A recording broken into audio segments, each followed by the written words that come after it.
Yeah, we have just done, I think, just 2 paragraphs.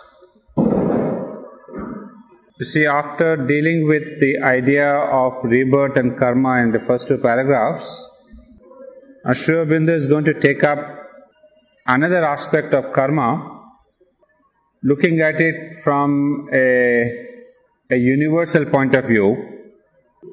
He says this consequence of rebirth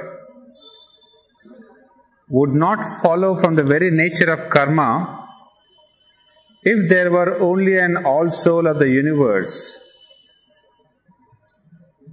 For then it would be that which is carrying on in myriads of forms is past to working out some present result, spinning yarn of karma for a future weft of consequence. Now you see, right in the beginning we see this point of view that it is not just the question of one all-soul which is guiding this karma or conducting these karmic activities. Because if it were that there is only the play of the universal all-soul, then what would it happen? What would happen? What would there be? Now this whole paragraph would be an explanation of if we accept that there is only one universal soul or all-soul which is really manifesting its own, he uses a word somewhere, its own, as the originator and planning its own way. Well, it is true that there is the all-soul or the universal soul which is conducting this karma. But if we concentrate exclusively on this all-soul, then of course we have this question of what we would discuss later, the concept of group soul, the concept of the nation soul. All these get justified, but the lacuna there would be what would happen to the individual? What is his position? So we should not leave everything that there is all soul, it is doing its work and we have nothing to do. So we should not go to that extreme of abandoning our own individual responsibility. But first he will take up the argument that if there were only the all soul, what would happen? It is the all-soul which would be the originator, would upbear the force of the act, would receive and exhaust or again take up for further uses the returning force of the consequence. Nothing essential would depend on its doing all these things through the same individual mask of its being. For the individual would only be a prolonged moment of the all-soul, and what it originated in this moment of its being, which I call myself, might very well produce its results on some other moment of the same being, which from the point of view of my ego would be somebody quite different from and unconnected with myself. You see what happens here,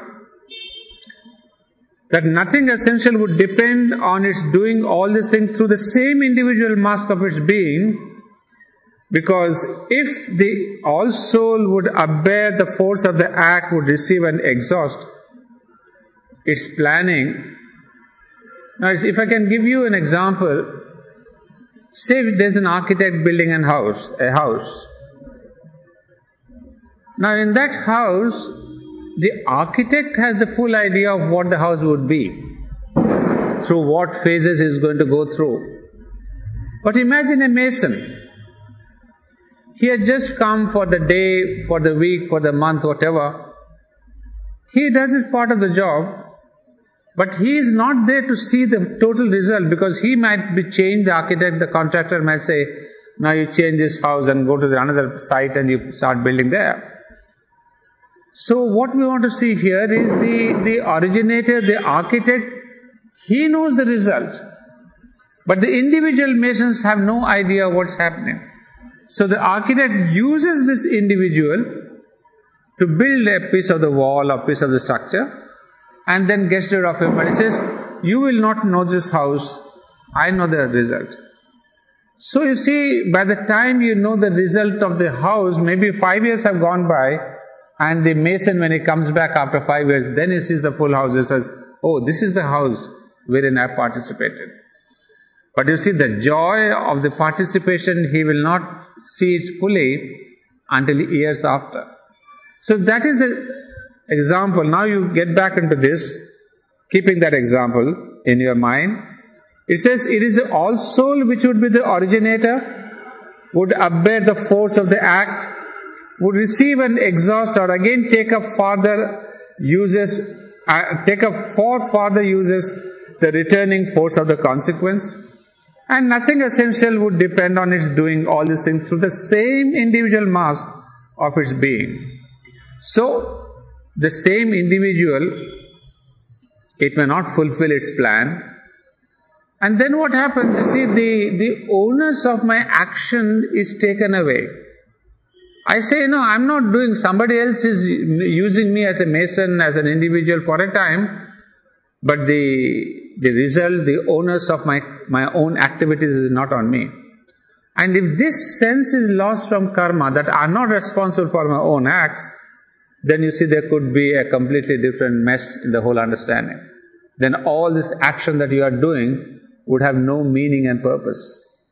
So he says, what it originated in this moment of its being, which I call myself, might very well produce its result on some other moment of the same being, which from the point of view of my ego would be somebody quite different from and unconnected with myself. So this is the plus point and the negative. The plus point is that there is a universal consciousness conducting this world. So it is in a way nice to see that we are only instruments of that collective, of that universal divine. That is the truth. That is a truth. But it is half truth. Because here, in that half truth, what is coming? He says, there would be no injustice, no unreason in which an apparently vicarious reaping of the fruit or suffering of the consequence. For what has a mass, though it be a living and suffering mass, to do these things? And in fact, in the nature of life, in the material universe, a working out of the result of the action of one in the lives of many others, an effect of the individual's action on the group or the whole is everywhere the law. What I sow in this hour is reaped by my posterity for several generations, and we can call it the karma of the family. Now this is where now we are getting into what I said, the positive side of this universal soul. Now you see what happens.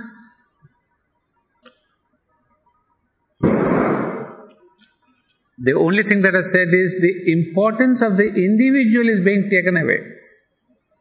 But at the same time, what I do, to get back to that question of the example of the mason, you see, if the mason is supposed to make till the window level, he does it. He lays the foundation for the roof. And what work he has done is carried over to the next generation of workers or next group of workers. If the foundation is not laid well, even if the group of workers come next time, they make the wall, it becomes a bad wall because the foundation is not good. So in a way, each one of us has to do his work, but keeping in mind more the group consciousness. You see what Sri Aurobindo called the karma of the family. So whatever we do in the family, what each individual does in the family, all the others have to bear the brunt of the reward, the punishment, or the reward or the punishment. That's why in India we have this idea, very strong idea of the Kula Dharma. And now we have the same Kula Karma. They are interrelated. So we in India, when we had this question of the joint families, we had this very strongly, to the extent, in South India we have got the family names. I am called Vedre, I say V. I don't know what it means. But my family is called the Vedre Ananda Reddy. So Vedre is a family name. So we have come to that extent Now, whatever these Vedas do, they have to face their own consequence. So you see, this Kula Dharma or the Kula Karma is now, at least in South India, I see, it has even gotten a nomenclature, an entity by itself. Now next we see what the men of today as community or people resolve upon and execute, come back with a blessing or a sword upon the future of their race when they themselves have passed away and are no longer there to rejoice or to suffer. And that we can speak of as the karma of the nation. So similarly, now when you become the bigger image, so it's not just, these little kulas or little communities or these families are doing anything and everything. Because when these kulas come together, it becomes a kind of a village or a city or a community. And what they do, again, has an effect on the national soul, the nation's soul. In fact, this is a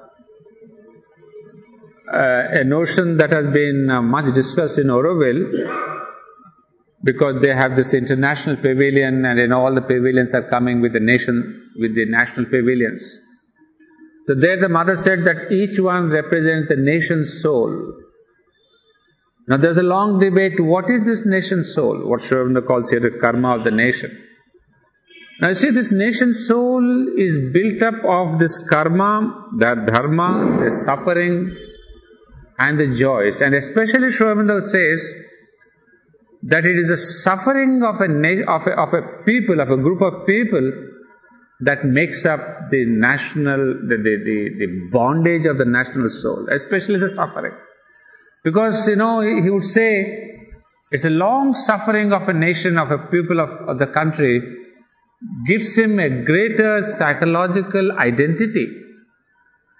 So in this manner, he traces the history of Germany, how Germany was formed, and out of a huge mass of suffering. You see, the Germany before the World War was also a Germany which went through lots and lots of wars, a continuous period of warfares, because all the time they wanted to have a kind of an empire, a German empire. It's not just with Hitler that we have this notion of the German empire, but even before, they had the same notion, and always they suffered the notion of the German empire. So there the people suffered a lot. So here, in fact, I was reading the foundation, there also he would say the same thing. The suffering of a nation is one of the most important factors to bring about a nation's soul. Now when we speak about the nation's soul, you see, let's just take the parallel line of the individual soul, that all of us individually we have the soul. Now what does it mean? You see, we have a soul which has this body, and the body itself is made up of so many different organs. You have the lungs and the liver and the heart and all that.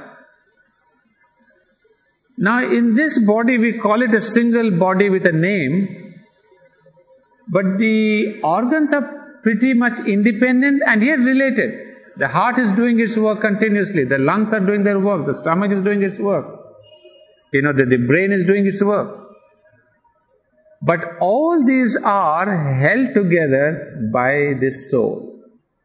Because the moment the soul leaves the body, all these organs, they fall apart and the body is destroyed, or what we call death. Now, similarly, a nation has got all these organs. And which are these organs? These are the communities. And in the organs that we have in our body, we have the cells. Each organ has a cell. And that cell is the individual in the society. So imagine if some cells go berserk, if they produce too much, if they get diseased, what we call cancer, and those cells, when they spread out, they eat the organ, then they eat the body. Similarly, in a nation, there are these organs made up of different communities, different castes and different religions, different all this. Each time they are bigger and bigger. But in each one of them, the individual is the most important. So again we come back to the karma of the individual. What does he do? How does he conduct himself? Does he become cancerous? Does he become a devil? Does he become an evil in a community?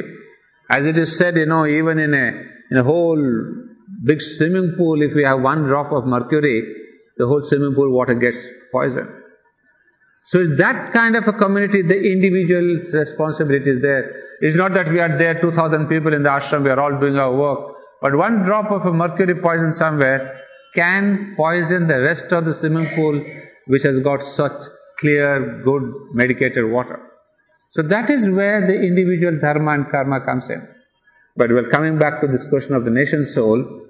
So this is how a nation also is formed. There is its own soul, it has organs, and it has its individuals. And when all of them are working healthily, then the body is healthy. So, here, that is the meaning here when we get here, when we come to this sentence. He says, what the men of today as community or people resolve upon and execute comes back with a blessing or a sword upon the future of their race when they themselves have passed away and are no longer there to rejoice or to suffer. So, when we speak of the working for the nation, you see, recently I was in much close contact with IGNOU people, the Indira Gandhi University. I used to see some of them working from 9 a.m. to 9 p.m. with hardly a break, lunch break. I mean, I have literally seen them go without a lunch break. I mean, the tiffin would be on the tables and they just had a little snack, sometimes 15 minutes in between some time. Then I wondered, why is this man working so much? He's not getting more money for his extra labor? Then we, the Aurobindonians, we have our own philosophy, working for the mother, offering for the mother, we can work more, we can dedicate, all that. But what philosophy does he have? He has no philosophy. Then I asked one of them. He says, sir, we are working for the country. There is no ideology like a spirituality, we call it integral yoga, this yoga. But when he said, I'm working for the country, I was really knocked down. I said, sir, if our country has people like you, we can be really a great country. And he doesn't expect a wee bit, an extra penny for what he's doing. His office is supposed to close at 5 o'clock. But I've sat with that man till 9 p.m. And all the top people, not just one man. There are several of them like that. So at the end, I accosted one of them and I asked him, he said, no sir, it's a cause for the nation. So that deeply touched me. So these are the things, you see, where we say that when we work, it comes back with a blessing or a sword upon the future of their race. And that is what we can speak of as the karma of the nation. Mankind as a whole too has a karma. What it wrought in its past will shape its future destiny. Individuals seem only to be temporary units of human thought, will, nature, who act according to the compulsion of the soul in humanity and disappear. But the karma of the race which they have helped to form continues through the centuries, the millenniums, the cycles. Well, of that maybe a nearer example, that humanity is too large a word for us to understand. Perhaps we can next take up the question of culture, an Indian culture, or the Chinese culture, or the Egyptian culture. You see, what our ancient forefathers, the Pitrus as we call them, the Vedic Pitrus, what they have done, you see, the seeds that they have sown, now it comes to millions, what Sri Aurobindo call later on, through centuries. It is those seeds that are working through the civilization called the Indian civilization or our culture. In fact, you see somewhere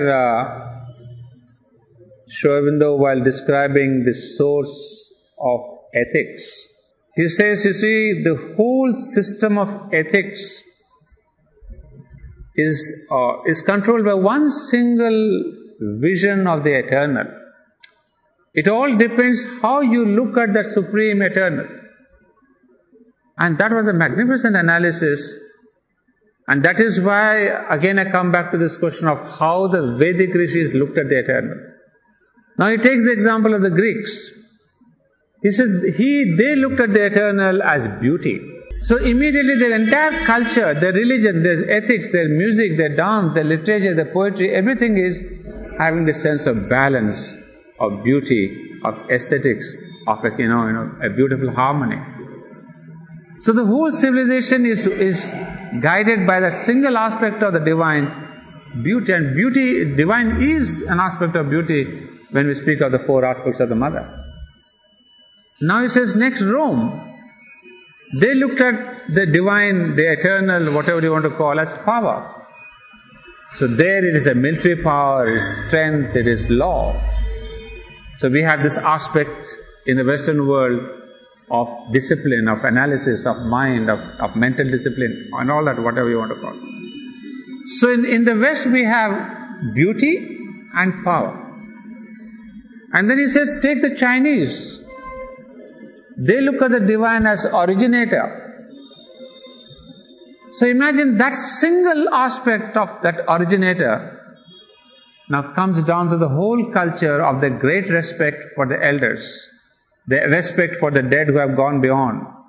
So you will see in the Chinese culture, this is predominant. They worship their grandfathers who are no more there.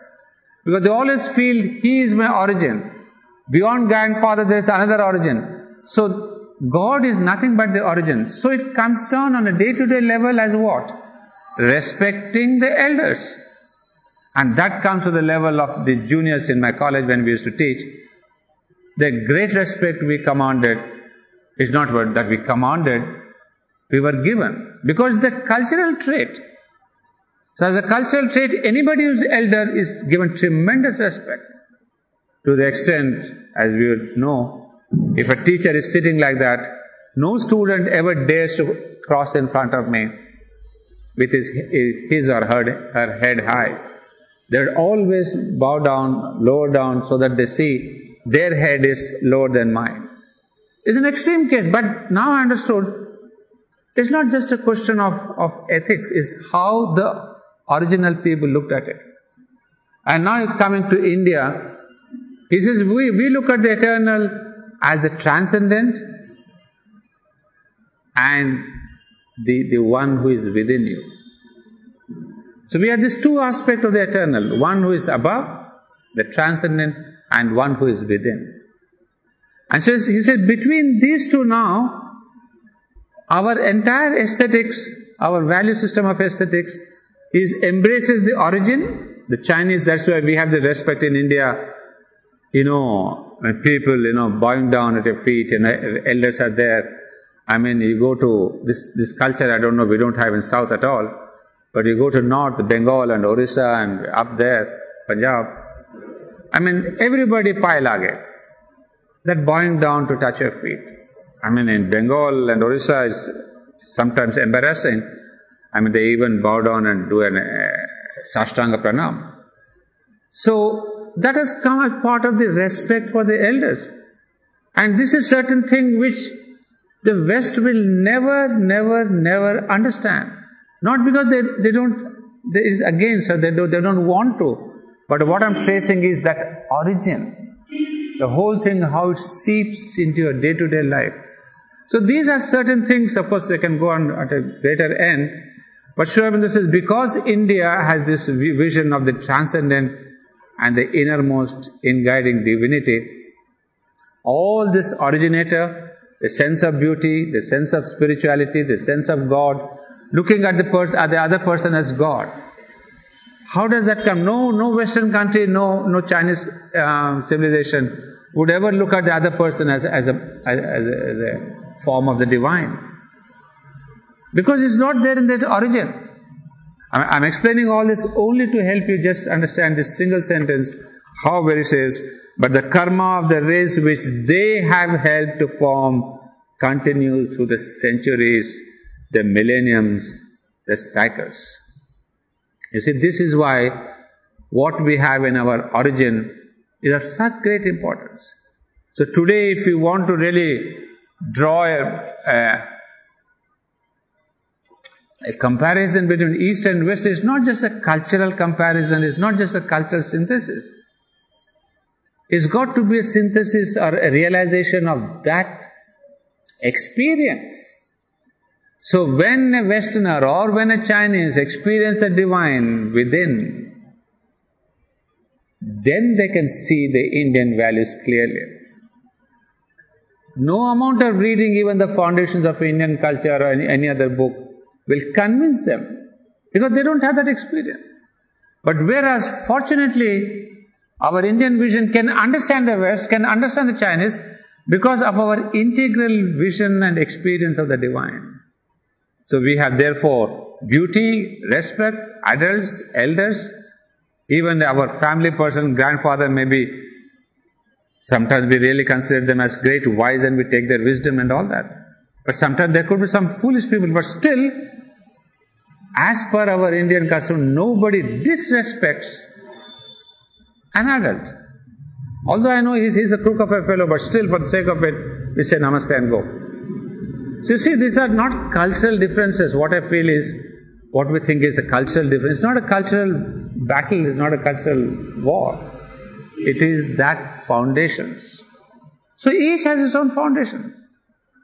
So and then the way we are not able to have a balanced vision of life, sense of beauty around us, because we have in our vision this sense of beauty, the outer beauty, the balanced beauty, as part, whereas in the West that is a predominant factor.